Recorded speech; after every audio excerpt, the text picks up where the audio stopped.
de administração deixou pra gente na porta da prefeitura. Considerando o respeito das manifestações democráticas a serem realizadas no município, próximas à sede da prefeitura, prevista para essa data, considerando a possibilidade de exaltação por meio da parte de alguns manifestantes, diferenciando alguns servidores públicos municipais, considerando o dever de zelar pela ordem e tranquilidade, o prefeito municipal, no uso de suas atribuições legais. Então é isso, em Piracicaba, a gente encontra a prefeitura fechada.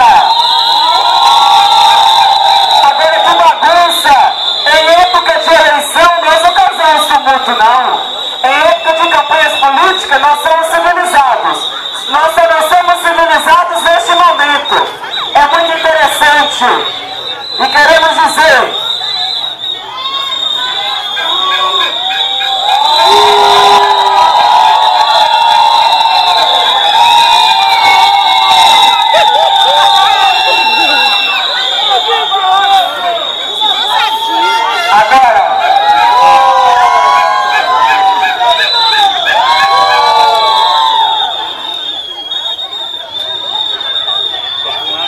Agora, eu digo para todos que estão aqui presentes o porquê o nosso posto de saúde encontra-se fechado. Alguém sabe responder? Porque o prefeito é safado, uai!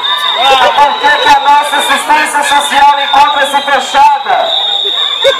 O porquê que as escolas centrais encontram-se fechadas?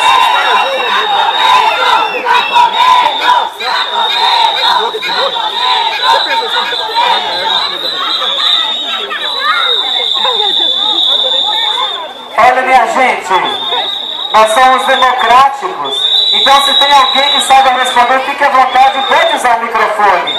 Você que quer falar, vamos usar a democracia que nós não temos lá na Câmara.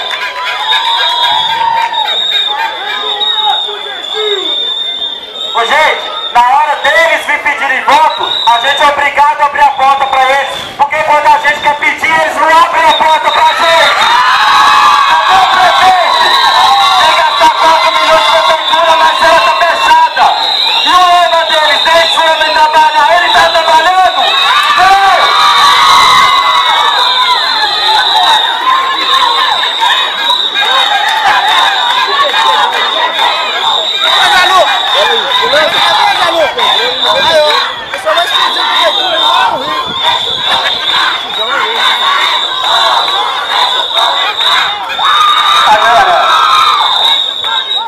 Para nós aqui, essa porta fechada não vai significar nada, porque lá dentro já tem uma porta de vidro que de todo jeito a gente já não pode entrar mesmo. Então, nós queremos dizer para a administração que ficar do lado de fora, isso nós já estamos acostumados. Ficar do lado de fora da prefeitura, a gente já fica segunda, terça, quarta, quinta, né? Infelizmente. Algumas pessoas que quiserem falar, podem usar a oportunidade. Nem vi. Oi, gente. Boa tarde a todos. Eu vou agradecer a todos que estão acompanhando a nossa manifestação. Nós estamos fazendo a manifestação de numa boa. Nós não queremos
Pois é, e outra coisa, a gente não tem hora de voltar. Você tem hora de sair, não tem hora de voltar. Isso é um descaso, isso é desumano, tá? Com a população toda de Rio Preto, porque ninguém tem que dar choque.